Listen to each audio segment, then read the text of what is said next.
Sound check tayo mga paps. So ito papanda rin lang natin kasi wala pa tong ECU at saka programmable ECU, stock ECU pa yung nakakabit. Tsaka inaantay ko pa yung injector na mataas yung CC. So, on natin. Okay, good morning guys. Ayan. So tapos na nating buuhin yung Sniper 155. Ayan si Pabs nagsusukat ng long sleeve niya. Harap mo Pabs, harap mo yung jacket. Ayan, pitch bike tayo.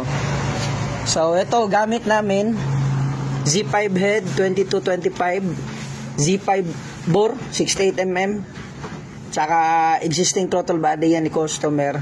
So Conrad nito is pitch bike, side bearing it's pitch bike also. So yung ECU inaantay ko pa final decision, pitch bike or ECU shop yung kakabit namin, ECU shop Philippines. Okay, so cam nito pinalitan namin ng Racing Go at the same time valve spring, diamond valve spring stage 1 yung gamit natin. Valve seals double lock pitch bike din. So ayan, sound check tayo mga paps.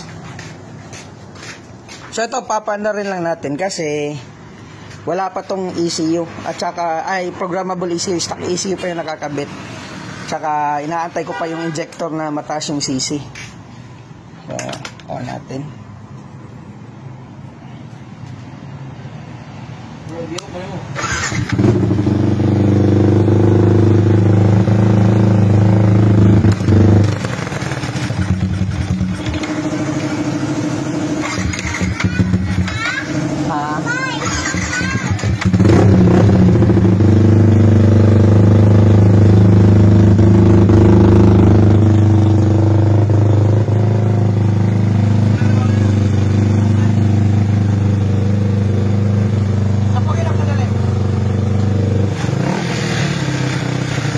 Tahimik ng engine guys. Ayan.